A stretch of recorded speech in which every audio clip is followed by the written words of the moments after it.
आइए समझते हैं प्रश्नावली 6.3 का 10 नंबर का प्रॉब्लम। लिखा हुआ है CD और GH क्रमशः कोण ACB और EGC के ऐसे समद्विभाजक है कि बिंदु D और H मतलब क्रमशः त्रिभुज ABC और FEG की भुजाओं AB और FE पर स्थित है। यदि त्रिभुज ABC समरूप त्रिभुज FEG है तो दर्शाइए कि CD बट्टे GH बराबर AC बट्टे FG त्रिभुज DCB समरूप त्रिभुज HGE। इसके बाद तीसरा नंबर में प्रूव करने के लिए है त्रिभुज DCA समरूप त्रिभुज HGF। ये चीज हमको प्रूव करने के लिए है। देखिए सबसे पहले इसमें दो त्रिभुज है ABC और FEG, तो दो त्रिभुज आप सबसे पहले ड्रॉ कर लीजिए ABC और FEG। एक त्रिभुज है ABC, इस सवाल में जो है बीच में से पढ़ करके काम करना पड़ेगा। जैसे दो त्रिभुज है ABC और FEG, अभी तुरंत आपको जवाब देंगे कि बीच में से ही पढ़ करके क्यों काम करेंगे। तो त्रिभुज ABC और FEG पहले यहाँ पर बना लीजिए। इसके बाद बोला जा रहा है इसकी भुजाओं AB और FE पर क्रमशः D और H बिंदु स्थित है। AB पर D बिंदु और FE पर H बिंदु स्थित है। FE पर H बिंदु स्थित कर दिए। अब देखिए इसके बाद बोल रहा है CD और GH कोण ACB। देखिए ACB त्रिभुज बनाए तो उससे हमको कोण भी आ गया, जो कोण बोला जा रहा था वह कोण भी आ गया और त्रिभुज भी आ गया। तो इसीलिए तो आपको पता चल गया होगा कि बीच से ही पढ़ करके काम क्यों करते हैं। इसमें बोल रहा है AB और FE पर D और H बिंदु क्रमशः स्थित है, तो AB पर D बिंदु और FE पर H बिंदु स्थित कर दिए। इसके बाद बोल रहा है CD और GH क्रमशः कोण ACB क्रमशः है, इसका मतलब CD जो है इस कोण का समद्विभाजक है और GH जो है EGF का समद्विभाजक है। ACB ये कोण आया, इसका समद्विभाजक है CD, तो C से D को मिला दीजिए। समद्विभाजक है कहने का मतलब ये कोण X होगा तो ये भी X होगा। इसके बाद GH जो है कोण EGF इसके द्वारा ये कोण आया, इस कोण का समद्विभाजक है GH रेखा, G से H को मिला दीजिए। इसका समद्विभाजक है, अगर ये कोण Y होगा तो ये भी Y होगा। कोण समद्विभाजक का काम है अपने संपूर्ण कोण को दो बराबर भागों में बांटना, तो इसीलिए ये Y होगा तो ये भी Y होगा, ये X होगा तो ये भी X होगा। अब देखिए इसके बाद क्या करेंगे, जितना चीज अभी हम फिगर में किए हैं उसको हम दिया हुआ में लिख लेंगे। दिया हुआ है त्रिभुज ABC समरूप त्रिभुज FEG है, जिसमें देखिए अगर समरूप दिया हुआ है तो क्या होगा, इसका सभी संगत कोण आपस में समान होगा और सभी संगत भुजा का अनुपात आपस में समान होगा। तो उसको पहले छांट लीजिए।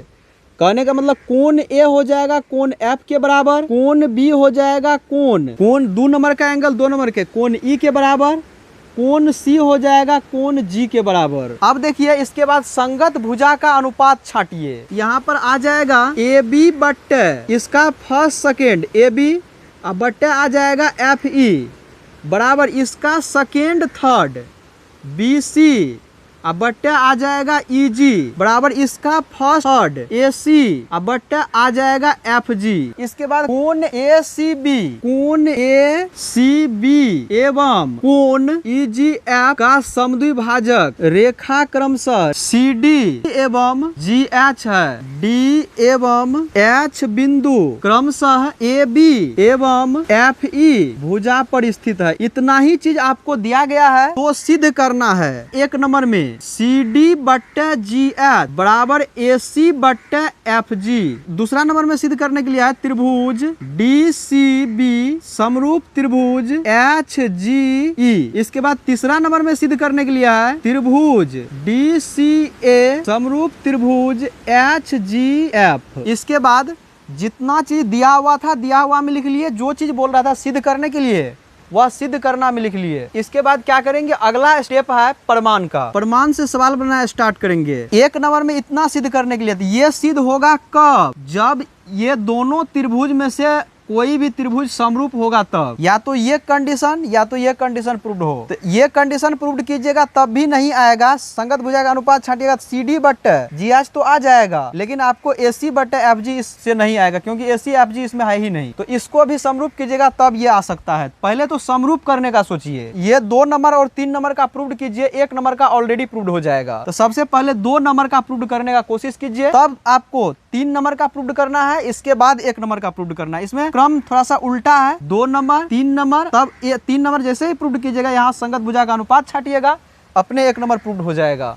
तो सबसे पहले 2 नंबर का प्रूव्ड कीजिए। जो 2 त्रिभुज को समरूप करना है उसका सर्वप्रथम आप क्या कीजिए, नाम लिख लीजिए। त्रिभुज DCB तथा त्रिभुज HGE में DCB इसके द्वारा ये त्रिभुज आया, इसके बाद HGE इसके द्वारा ये त्रिभुज आया। तो अब देखिए ये दोनों त्रिभुज में ये कोण B का मान कोण E के बराबर ऑलरेडी पहले ही प्रश्न में दिया हुआ है। कोण B बराबर कोण E ये प्रश्न से याद दिया हुआ है। इसके बाद देखिए एक कंडीशन, एक सिचुएशन और बराबर लाना है। तो देखिए एक सिचुएशन आपको दिया हुआ है, क्या दिया हुआ है, तो दिया हुआ है कि कोण C का मान कोण G के बराबर, चूंकि दिया है कोण C बराबर कोण G, ये दिया हुआ नहीं था, वैसे समरूप था। तो समरूप से हम संगत कोण आपस में बराबर छांट सकते हैं। तो उस नियम से कोण C बराबर कोण G दिया हुआ है कि कोण C बराबर कोण G, कोण C का मान कोण G के बराबर दिया हुआ है। तो अब देखिए इसके बाद C पर देखिए सेम प्रकार का 2 गो कोण बन रहा है, ये X तो ये भी X, चूंकि ये मतलब समद्विभाजित कर रही है तो इसीलिए ये 2 बराबर भागों में बांटेगी, तो इसीलिए हम इसको x माने तो इसको भी x मानना पड़ेगा, क्योंकि कोण समद्विभाजक का काम है अपने संपूर्ण कोण को 2 बराबर भागों में बांटना। इसीलिए ये x डिग्री होगा तो ये भी x डिग्री होगा, ये y डिग्री होगा तो ये भी y डिग्री होगा। C को हम क्या लिख सकते हैं, पूरे C को, ये पूरे x प्लस x अर्थात 2x, कोण C को लिख सकते हैं 2x, और कोण G को क्या लिख सकते हैं, y प्लस y अर्थात 2y। ये 2 से 2 हो गया कैंसिल, x बराबर हो गया y, x का मान हो गया y के बराबर, x का मान y के बराबर, ये x का मान ये y के बराबर, या ये x का मान ये y के बराबर। तो अब कहिएगा यहाँ पर कि सर ये कोण बराबर है कि ये कोण बराबर, हमको कैसे पता चलेगा, ये कोण लिखेंगे कि ये कोण लिखेंगे, कैसे पता चलेगा।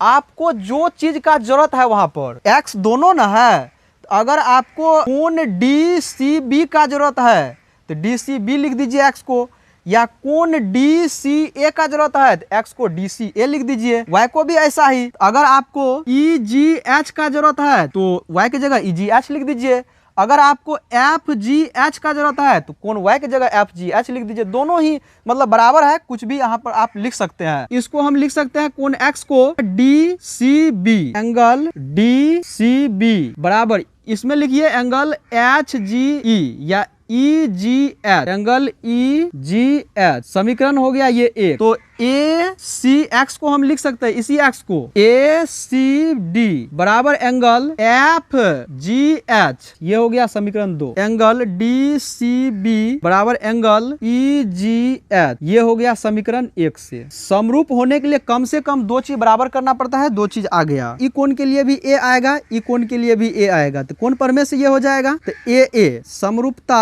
उप प्रमेय से त्रिभुज DCB समरूप त्रिभुज HGE, यही बोल रहा था DCB को HGE के साथ समरूप करने के लिए, समरूप करने के लिए है, प्रूव्ड करने के लिए है, सेटिंग करके ही दिया हुआ रहता है, वैसे सेटिंग भी कीजिएगा तो उतना ही आएगा। तो ये हो गया प्रूव्ड। तो इस प्रकार से आपका 2 नंबर का प्रूव्ड हो गया। अगर इसका संगत भुजा का आप अनुपात भी छांटते हैं ना, ये आपको 1 नंबर का प्रूव्ड नहीं होगा। तो इसीलिए आप सबसे पहले आप 3 नंबर का त्रिभुज को समरूप कीजिए और वहां से संगत भुजा का अनुपात छाटिएगा तो आ जाएगा। हमको समरूप करना है त्रिभुज DCA समरूप त्रिभुज HGF, इसमें कम से कम 2 चीज बराबर छाटेंगे। तो देखिए कम से कम 2 चीज बराबर आखिर होता है तो होता है कैसे, तो देखिए DCA ये त्रिभुज आया, इसके बाद HGF ये त्रिभुज आया, ये दोनों त्रिभुज को हमको समरूप करना है। कोण A का मान हो जाएगा F के बराबर, कोण A बराबर F क्वेश्चन में ऑलरेडी पहले से दिया हुआ है, प्रश्न से या दिया हुआ। इसके बाद एक कंडीशन और लाना है हमको। एक कंडीशन क्या आना चाहिए, देखिए इसका x का मान इसके y के बराबर है, मतलब इतना दूर एक एंगल, ये छोटा वाला एंगल ये छोटे वाला एंगल के बराबर है। यहाँ देखिए एंगल ACD डी या लिखिए या डी सी ए लिखिए, बात बराबर। यहाँ पर हो जाएगा एंगल ए सी डी बराबर एंगल एफ जी एच। ये कहाँ से लिखे हैं? ये समीकरण 2 से। तो इसमें आपको 2 कंडीशन आ गया, तो 2 कंडीशन दोनों बार देख रहे हैं, कोण ही बराबर आया है। तो कोण के लिए क्या आता है? ए आता है। इसके लिए भी ए, इसके लिए भी ए। तो कोण परमेय से ये हो जाएगा, तो ए समरूपता उपरमेय से त्रिभुज डी सी ए समरूप त्रिभुज। दूसरा का नाम ध्यान से लिखिए या समरूप प्रूव करने के लिए डायरेक्ट उतार दीजिए। ए है एफ के बराबर, ए को इधर 3 नंबर में, तो एफ को भी उधर 3 नंबर में। सी है जी के बराबर, सी को 2 नंबर में, जी को 2 नंबर में। जी और एफ को सजा करके क्या बच गया? एच बच गया, एच को 1 नंबर में लिख दीजिए। 3 नंबर का जो बोल रहा था प्रूव करने के लिए, वो प्रूव हो गया। अभी 1 नंबर का आपको प्रूव करने के लिए बाकी है। 1 नंबर का प्रूव करने के लिए क्या कीजिए, यहाँ जो समरूप हुआ है, दोनों त्रिभुज समरूप से क्या कीजिए, संगत भुजा का अनुपात छाटिए। तो संगत भुजा का अनुपात छाटिए। यहाँ इसका फर्स्ट सेकंड लीजिए। फर्स्ट सेकंड क्या है? ये डी सी, अब बटे इसका फर्स्ट सेकंड एच जी, इसका सेकंड थर्ड लीजिए। क्योंकि आपको प्रूव करना है सी डी बटे जी एच बराबर ए सी बटे एफ जी। तो सेकंड थर्ड में लीजिए। सेकंड थर्ड में है, सेकंड में सी या थर्ड में ए, तो आ जाएगा बराबर सी ए, अब बटे इसका सेकेंड थर्ड लीजिए। तो सेकेंड थर्ड लीजिएगा तो जी एफ। अब देखिए इसको थोड़ा सा सेटिंग करके लिख दीजिए। ए बी सी डी है, ए बी सी डी में मतलब डी सी लिखिए, सी डी लिखिए, बात बराबर है। इसको इस प्रकार से लिख दीजिए, सी डी बटे जी एच बराबर ए सी बटे एफ जी। तो इस प्रकार से आपको 1 नंबर का प्रूव्ड हो गया। तो हम उम्मीद करेंगे आप लोगों को 10 नंबर का क्वेश्चन समझने में कहीं कोई परेशानी नहीं हुआ होगा। मिलते हैं फिर नेक्स्ट वीडियो में।